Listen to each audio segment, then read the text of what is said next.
Hey guys, what's up?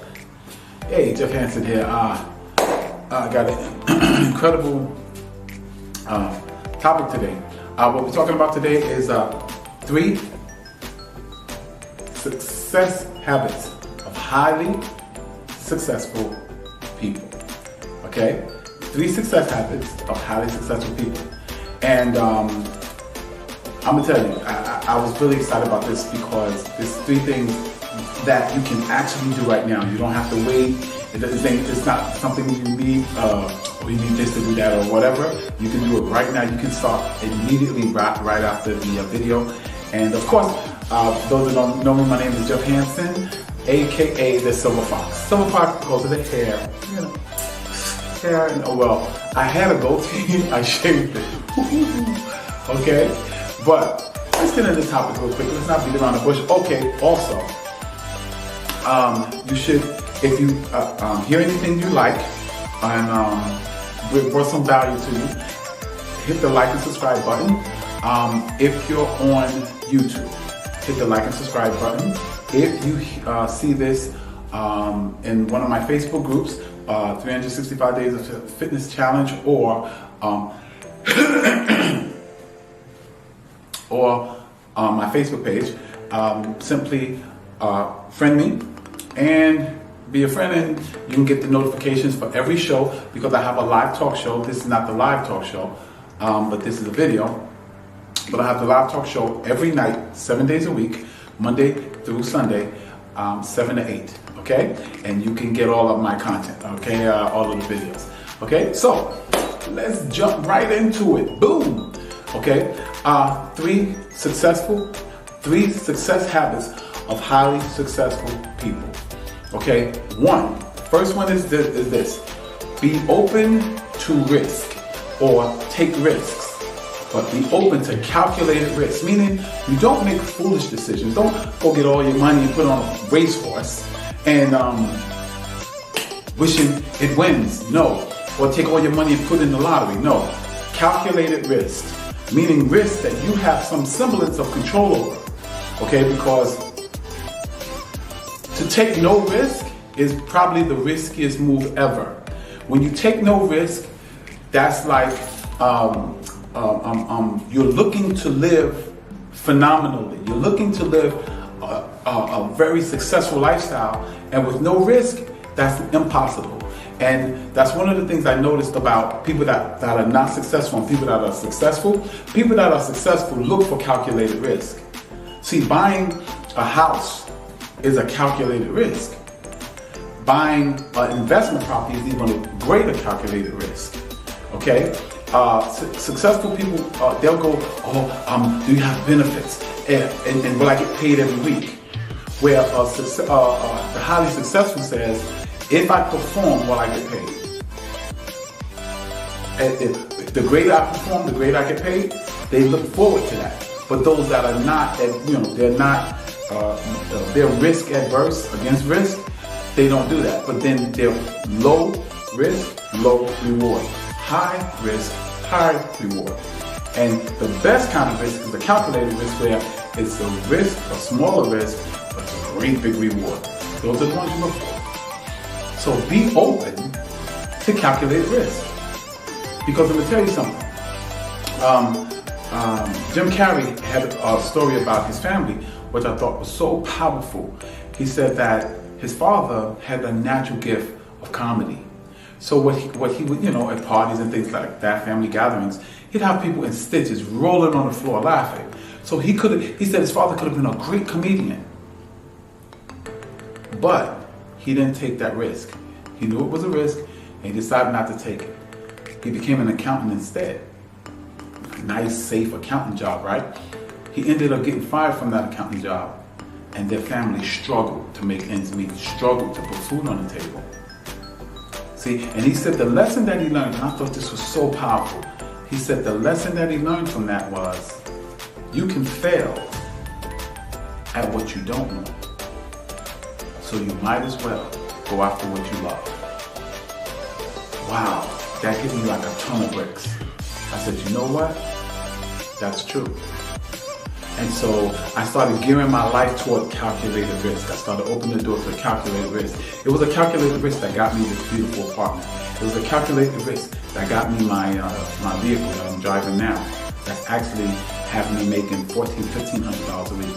It is, all these things are calculated risk. Calculated risk means starting my wholesale company. Calculated risk, building a gym and taking on clients to train. All these things are calculated risks. But I've been safe before, and I was working 12-hour days, standing in a warehouse, putting food in a basket. I've taken the safe way, and I ended up struggling every single day to make ends meet. No. I'll do it the way my mentor told me.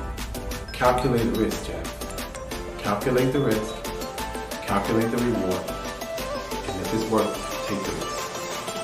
Okay? 2. Number 2 habit of highly successful people. Think big. Think big. There's a book that I read years ago called The Magic of Thinking Big. I've read it recently too. The Magic of Thinking Big. The magic of thinking big is, if it's not big enough, it doesn't create that excitement that gets you up early, to make you work harder than you've ever worked, to make you train harder than you've ever trained. It gotta be big. If it's not scary, it's not big enough. If it doesn't scare the people around you, and the people around you start laughing at you because you set that goal or that dream or that aspiration, it's not big enough. Do you not know it takes just as much strength to shoot for something small than to shoot for something big? But you know what the difference is? If you get something small, what do you got? You get something big, you got something that satisfies you, something that make you say, oh man, it was worth it. I remember it was a New Year's morning. I got up and I just started running. I wanted to run, and I went out running. And I said, this year I want to do something that I've never done before. And I wanted so far out of my comfort zone. Oh my God, I want it to terrify me.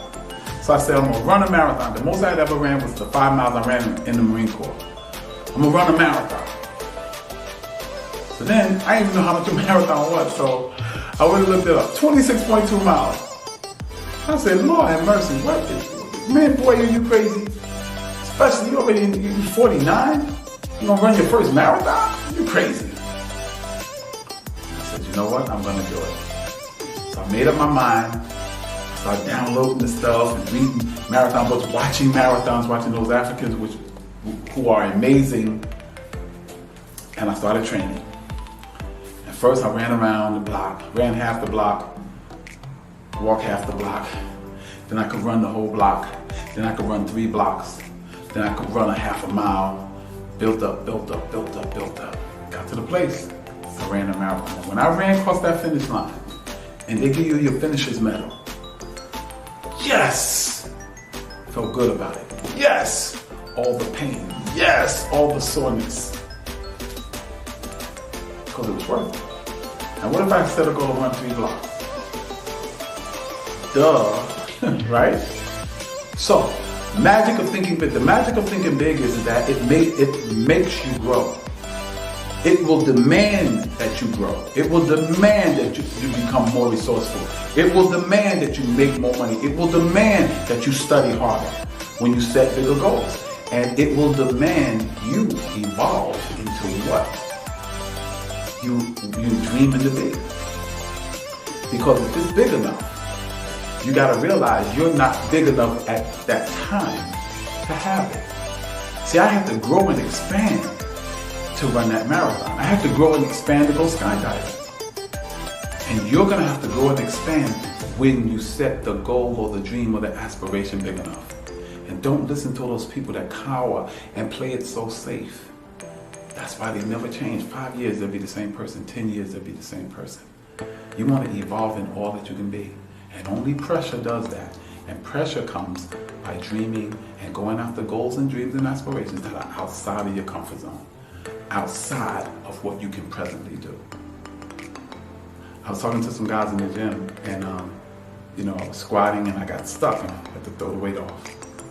And guys was like, yo, man, you gotta be careful, man. I said, no. I said, you don't understand. That set right there is what I came to the gym for. Because that set showed me showed me that I was not where I needed to be.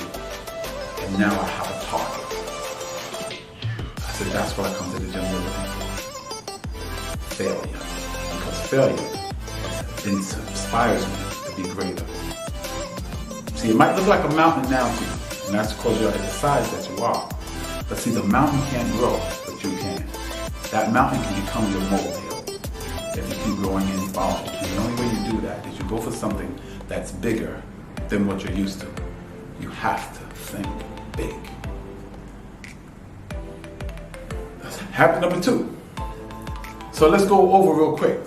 Habit number 1 was be open to calculated risk. Risk that you can kind of control a little bit, so it becomes calculated. And if the risk is small and the reward is great, go for it. Kick fear in the face and go for it. Feel the fear and do it anyway. What's number 2? Thinking big. You have to think big. There's magic and there's boldness in big thinking. And it will create in you a desire to be a bigger person. And the bigger and greater you become, the bigger and greater you can build your life. Okay, let's go. Number 3. Number 3 is the one, oh my goodness, I struggle with it. I struggle with it now even. But I gotta get better and better and better. It's gonna make me keep growing. It's gonna make me keep coming. So I can grow into all that the Creator has put in me. And I can access all that great potential. And that is writing it down. Woo! That's one of the hardest things for me to do. Is have a notebook in my pocket and write it down. What you doing? Writing it down. What are you writing down? What I gotta do tomorrow. What are you writing down? The goals for myself physically, the goals for myself financially, the goals for myself spiritually, the goals for myself weight-wise, health-wise, blood pressure-wise. You know, I set those goals, my savings goals, my investment goals, writing them down, And actually writing it down, I said in another video on YouTube, on my YouTube page, is writing things down is the first act of creation that takes something out of your headspace and putting it into the physical world. It becomes the blueprint. And if you keep following and keep growing and keep coming, and guess what?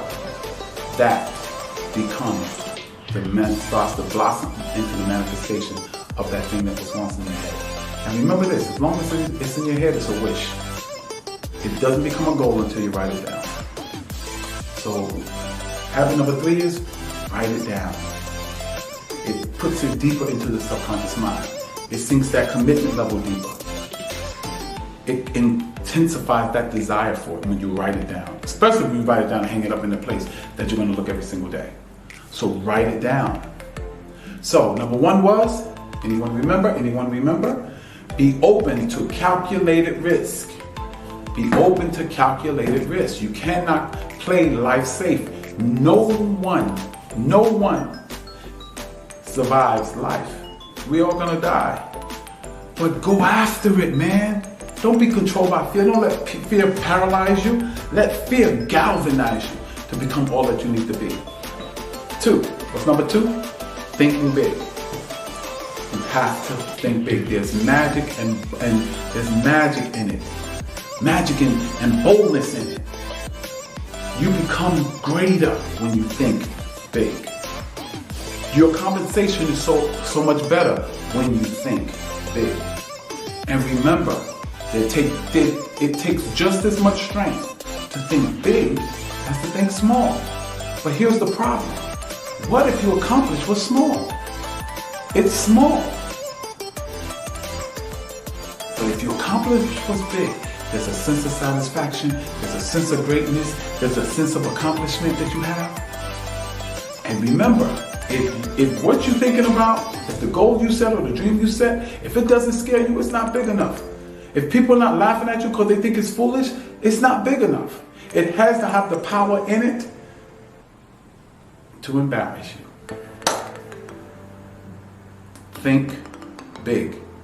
That's number 2. Number 3 is write it down. The first act of creation, of manifesting it from the spiritual world to the natural world, is writing it down. Because that's something in the spiritual world that only you know about, and you just put it on concrete paper. And remember, as long as it's in your head, it's a wish. When it gets into when you write it down, it becomes a goal. That's a major difference. Because that will make you stay focused on it because it's right there. Okay? So there's 3 steps, 3 habits of highly successful people are: 1, be open to calculated risk. 2, think big.